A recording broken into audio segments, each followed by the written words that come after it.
If you guys are having problems with your transmission, whether you need to replace it like we are on this 2011 Buick Lucerne, or you're replacing a torque converter, there could potentially be metal shavings or other contaminants in that fluid. So you want to make sure before you put your new transmission in that you flush the transmission cooler lines and the cooler. Now, if you've never done this before, this is a very easy process. I'll show you how you can very easily do this on this 2011 Buick Lucerne back here, which comes with the 4T65 GM transmission.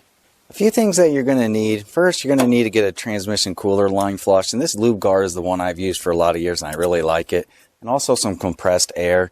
Now, the assumption here is your transmission is already removed like ours is here. If it isn't, or if you're curious on how you got to disconnect the transmission cooler lines, see the link in the description there. I did another video on disconnecting and removing those transmission cooler lines and installing new. So if you're curious on how to disconnect them, all you really need is a couple picks and you can very easily get those disconnected. Then all you got to do here is just locate your transmission cooler lines, and these are the ones we disconnected off of our transmission. And the feed line is going to be the one that we're going to be putting the solution in. The return line is going to be where we're going to have something on the end to collect all the old contaminants or the old transmission fluid.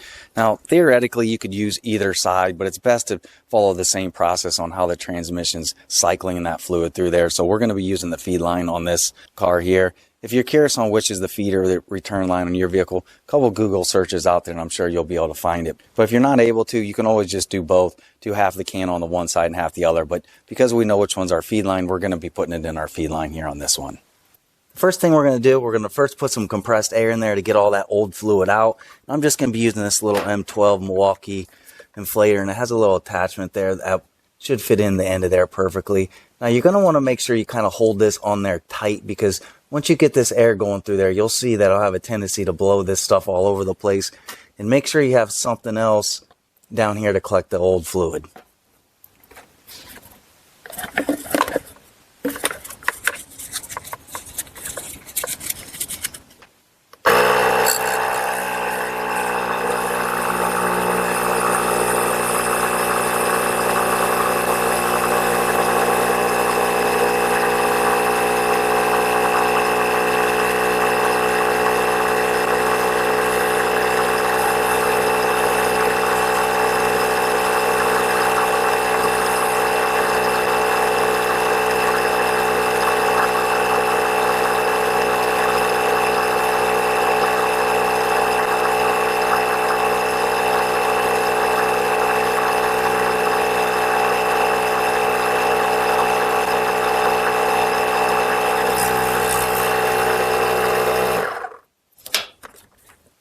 Alright, so once you get the majority of that out, that should be good enough for now. And as you can see, that's how bad that looked that was inside of there. So we definitely don't want that fluid to be going into our new transmission.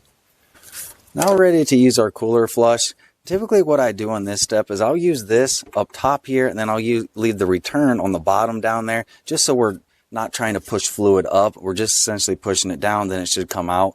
Now, these are kind of tricky to hold these in place because they have this little nozzle. So first, make sure that nozzle is completely tight, which ours is. Then you're going to have to apply a lot of pressure to keep these together. So you're going to be essentially doing this and pressing that trigger at the same time, because, you know, that is literally just held on by whatever pressure you can apply. Otherwise, you get a lot of that leak out of there.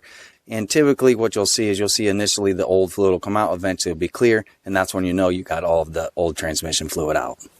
One comment here real quick, sometimes you can just use the attached connection that they have, and you can press it firmly against your line and it'll stay solid and it won't leak. It's always going to leak a little bit, but you need to get the majority of it go in there. On this one here, it wasn't really holding very well, so I used this little hose here and I just took that off one of my gear pumps. And then all you have to do there is just firmly connect it here, firmly connect it down there, and that was a lot tighter connection. So if you're struggling in keeping that tight, try to use a little hose there. It'll help you get that secure so you can make sure you get the majority of this fluid to go through that line.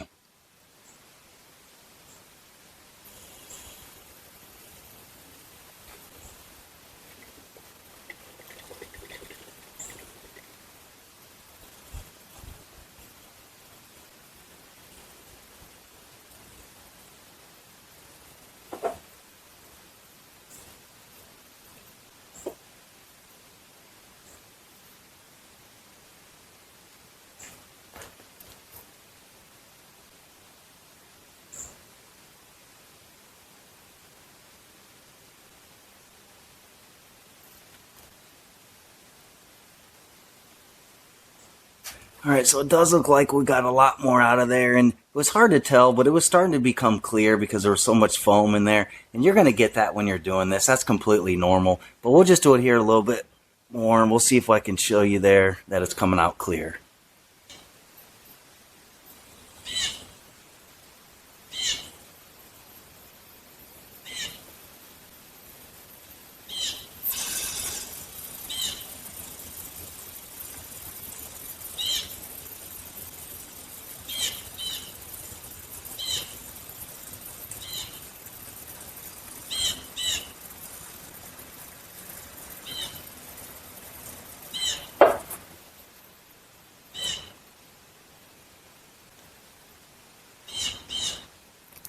Alright, we did flush a little bit more out there. I'll dump this out and then we'll do one more time here.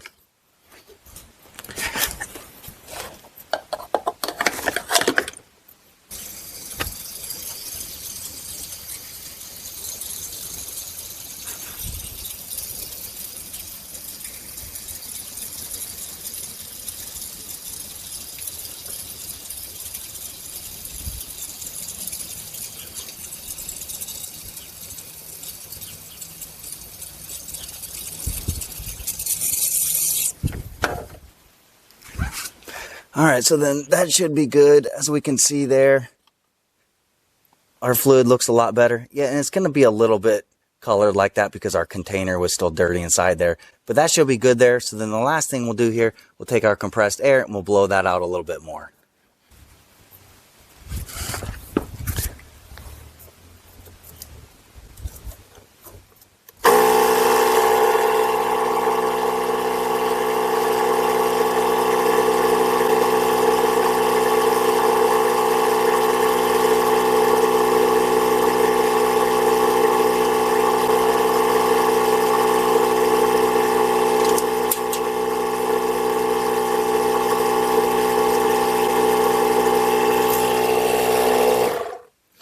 Alright, so once you confirm you got everything out of there, and as you saw there, hardly none of that fluid was still left in there. A lot of it came out because once you run that thing low, there's actually air in there pushing a lot of that remaining fluid out.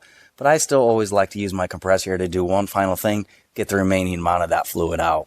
One other comment on the directions on that Lubegard cooler line flush, a little bit of this fluid in here is okay, because what will happen when you get everything put back together, that fluid will actually burn off once the transmission heats up. So it's completely safe to have some of it in there, but still just use a compressed air. Just get that much as you can out of it, but a little bit in there is not going to hurt. Once you confirm that you got all that out, nothing was coming out of there other than there, then you've completed the job here.